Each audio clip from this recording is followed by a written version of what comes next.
How's it going, guys? Welcome back to the channel. We have got an awesome video for you today. So a few weeks ago, we vended at Card Mania in Guildford and the most insane collection came across the table. And as soon as I opened up that first page, I knew I had to buy it. In today's video, we'll give you a different perspective compared to your typical vendor POV. The only question is, did I overpay? Did I get lost in the sauce because of the Gold Star Charizard up for grabs? I'll let you be the judge of that. Let's get into it. Nice, man. This one.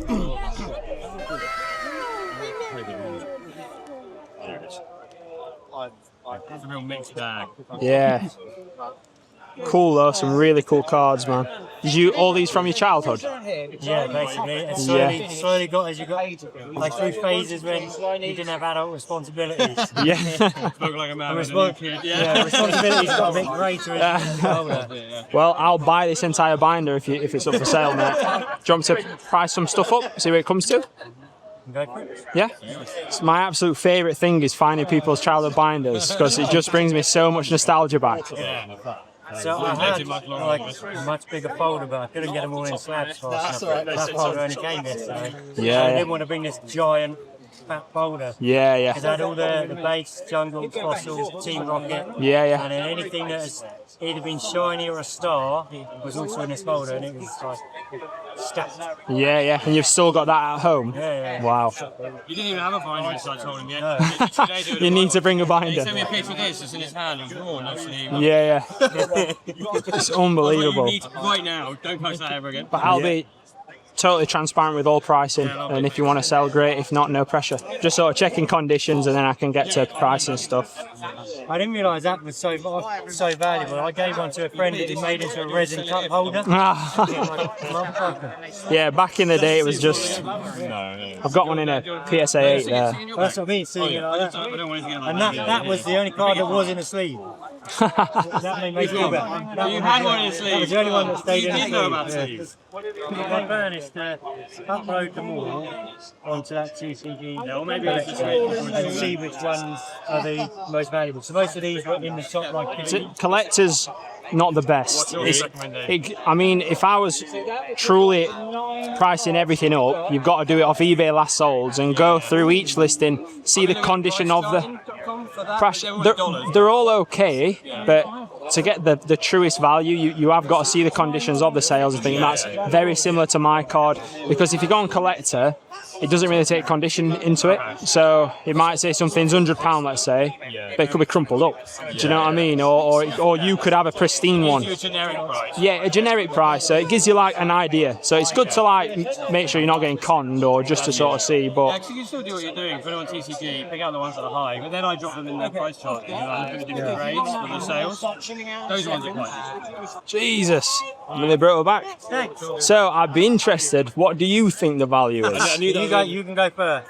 Yeah, yeah. So I priced that card alone at £4,000. Yeah. Is that what you thought? That's around what I've been told. It's like it's street value. Okay, yeah. So I got the binder priced out at, it's like £6,800. Alright. Are you up for selling, or you're not, or you think? What would you want for it?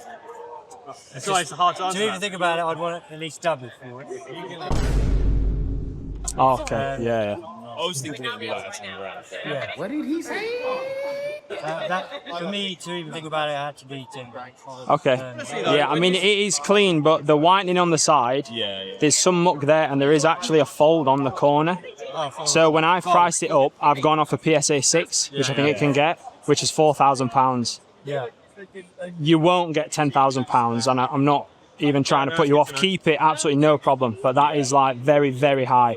Collector alone says that's £10,000 alone. It's not. Okay. Do you know what I I didn't mean? mean just for that card. No, that's what I mean. Yeah, for the lot. But what I'm saying is, you can put stuff in on collector and stuff. Yeah. It doesn't give you a true representation, but by all means, absolutely keep it, no problem. I would be interested in taking the lot. I couldn't pay £10,000 though.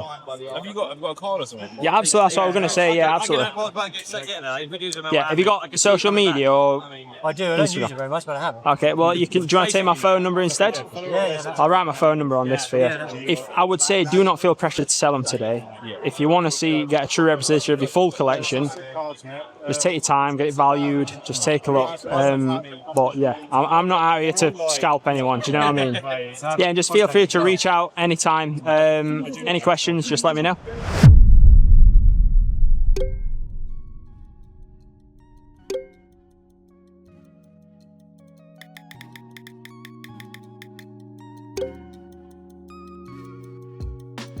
So after a short exchange over text, we are now heading 4 hours down south to meet with James to see if we can secure this collection. We've agreed on a buyout of 10.5k as the collection now consists of more cards than he originally brought to the show. I have priced all of these cards at near mint, so I need to travel down, check the conditions and see if we can secure the goods. Let's go. Yeah, so if we could just for the video. Yes. Why did you come through? Why have you rung me back? I know you just said it then, but like it. Yeah, so I was the first person you come up to. I went to that Card Mania in Guildford. Yeah. And you were the first vendor that I happened to go to the table and just get an idea. And you took the time, went through them all, and gave us a price. Yes. Without trying to lowball me. Like if I had no idea what these were, if I, which I'm sure happens at car boots and stuff, that you're like, I've just got cards. Yeah. Like I played with them as a kid, I don't know what they're worth. But I'll take them for 200 quid. Oh, that'd be great. Yeah. So to give us a figure straight away, because I obviously knew a bit more than nothing about Yeah. Otherwise I wouldn't have kept them for so long. Yes. It's a big thing having the trust and engaging the sort of feedback you get. It's not just, oh well, what do you want? I'll give you $1,000, or you want to know and want to understand what you've got, don't you? Especially with a collection like this. When I first opened the first page, I was like, Jesus Christ. Yeah. And you just like that Gold Star Charizard, it's not something you see every day, so it was like, right, okay, this is a serious collection, so I just want to go through it.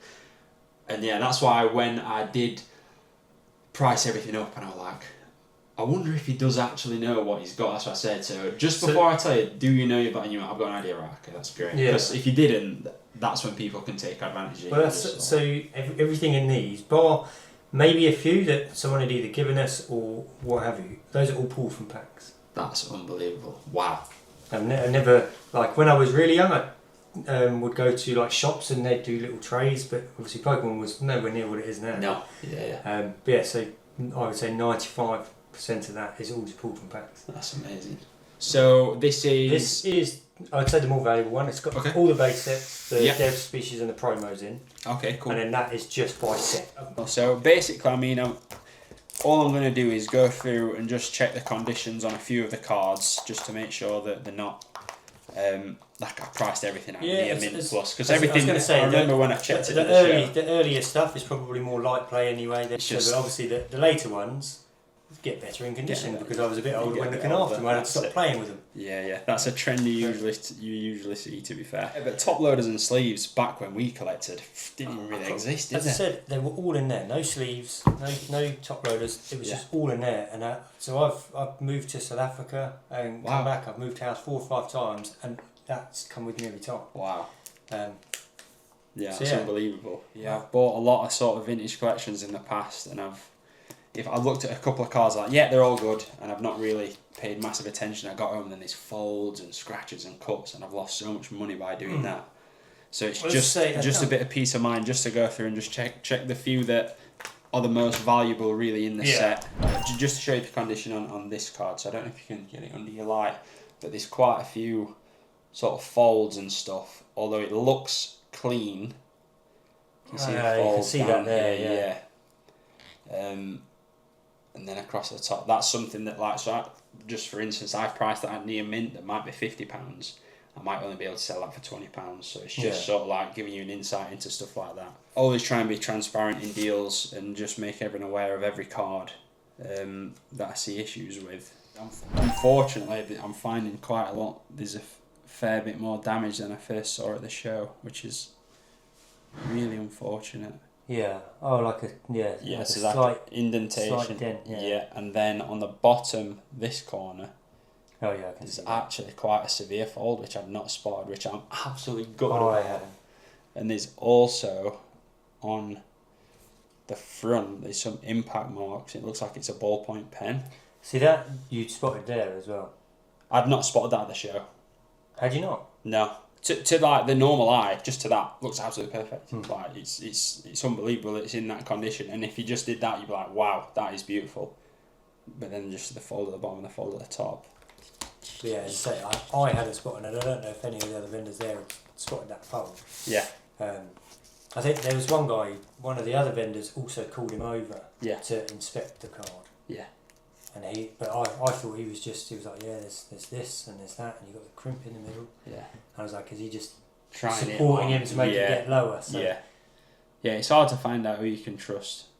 Oh, that's fake. Is it? Yeah, that Rayquaza. No way. Yeah, it's all right, mate. I mean, it's tough. I mean, back in the day as well, when you're trading as a kid. But I'll show you. You'll be able to spot straight away once I show you. So the colouring and how flat the back looks. Oh yeah, yeah, I can see You it. can see straight away, can't you? Yeah, I'm not sure what to do now after going through them, to be fair, because they're just not in the condition that I thought they were. Just being totally open and honest. Not that they're in horrendous condition at all. But when I've priced them up, I've priced them all up at top level. Right. But that can't be true, because that Charizard at top level is worth Sorry, that's more than everything. No. Yeah, sorry, not the Gold Star Charizard. I've not. So from memory, I knew it had the fold. I've priced that in at £4,000. Yeah. And that's what I did at the show as well. So Yeah. like when I was doing it, totting everything up, pricing at £4,000, which is around that PSA 4 price. I was going to say, yeah, which is what it says is it's raw price, but Yes. deemed at I'd love to see it somehow get a 9 or 10 at some point. And then another If we got a 4 9 or for 10, basic. I would genuinely give you some more money. I'd be doing that, mate. But yeah. And this is not me trying to get you down on value. I'm not trying to sort of knock you down. This is me saying if I genuinely want to buy it or not. At this point, this isn't a tactic at all of trying to. Well, I'll give you £5 grand. You know what I mean? That's not what I'm doing at all. Stuff like the Gengars. I've priced the Gengars in at £150 each, and there's on that one that the whitening is worse. So, and this Gengar, I'd probably get 50 quid for it. So you can see how quickly money can disappear. If I'm thinking I'm going to get 150, but because of the bottom, there's two multiple folds, and here. Oh yeah, from this side I can. Yeah, sorry mate, I'm probably not holding like that good. Yeah, so straight away I'm at a show, someone's going to pick it up and go, oh yeah, there's a fold and a fold, well 50 quid, do you know what I mean? Rather than, oh that's immaculate, I might be able to, someone like pick it up and, in theory everyone's getting this vintage stuff thinking, oh I can grade that and it might get a 7, I'll make a bit of money. So that's what a lot of people do. Even just buying at shows and stuff, so it massively affects it sort of for me. I mean, these are notorious for being tough to have in good condition. Even these in like PSA 8s are thousands, because you just cannot get them in that quality. So, but if you can see sort of along the top just where my thumb is there, is quite a decent indentation. Oh yeah. And then along the bottom there's two like there and there, like either side. Yeah, so I don't know what to suggest, mate, because I'm absolutely not a low baller, and I wouldn't want to say, oh, I can only give you this much. I don't think I can do the 10.5. Like I say, I'm not trying to say like they're in bad condition, because they're not at all. But me outlaying the 10 grand, well 10 and a half, and the thing, go like, right, I'll take a stab at it, because I'll hopefully be able to grade sort of like 4 or 5 of the big ones, and hopefully see a return from that. But this is looking likely that it may just be buying as are and sell as is. Sorry. I do feel there's a profit to be made on it. It's just for sure. over time. It's if it's worth the time. I can in essence I can go spend £10,000 on 5 graded cards at 80%, sell them in a couple of weeks. In reality, whereas this, you would hope there's more profit, but it's going to take longer. Yeah. Do you know what I mean? And that's the trade-off. Also for me, it's about having, so I do live streams. I don't know if you've seen on my Instagram and stuff that I do live streams. Not on it. I will binge on for an hour or so.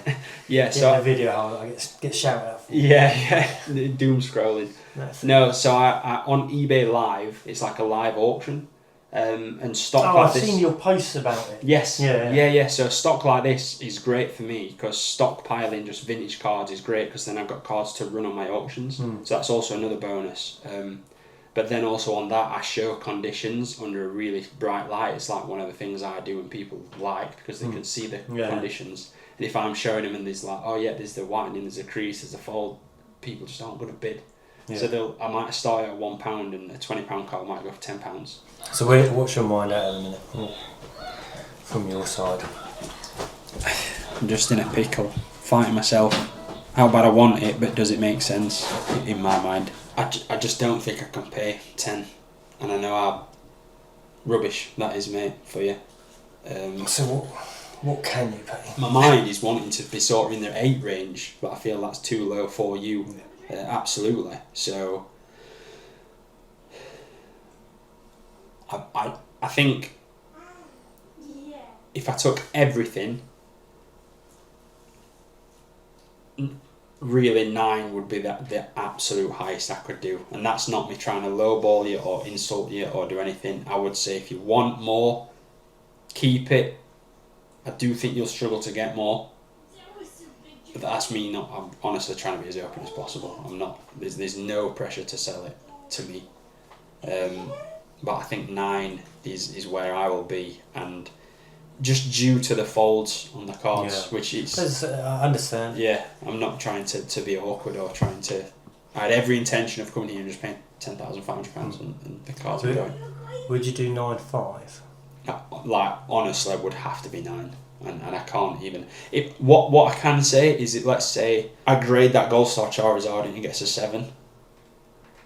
I would then pay £500 on top to you, no problem. If there's something like a caveat you want to add into that. But if I took for 9 today and you want to do a caveat on that Gold Star Charizard, if it gets a 6 and above, I'll be able to do something like that. But I can't pay higher than 9 today just to take that risk.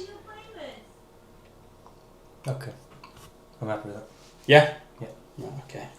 Awesome. Honestly, I hope it really goes well for you. I hope you can make good money. I hope they go well. Yeah. Well, I really appreciate that. So back home, guys, we settled on 9k for the deal rather than the 10.5 that we'd pre-agreed. Obviously the Gold Star Charizard was not in the condition that I thought it was, and quite a lot of the hollows had sort of folds, pinch marks, issues with the hollows, whitening around the edges, Pokemold, all the stuff that you see from the older stuff normally. But yeah, from what I saw at the show, I just envisaged everything being near mint, which it obviously wasn't. So yeah, I feel like I have took a slight risk. I'd be interested to know what you think in the comments. Should I have took it at 9? Should I have walked away? It's always sort of, you feel like you want to buy it so bad when you're there. But yeah, shout out James, thank you for being so welcoming into your home and allowing me to buy your collection. I hope the money is put to good use. And yeah, if you made it this far in the video, thank you very much, guys. It's massively appreciated. And if you could leave a like and subscribe, because we are going all in on content now. We are really pushing it and trying to bring the best quality content possible. But yeah, just shout out everyone. Thanks for watching. I'll see you in the next one. Peace.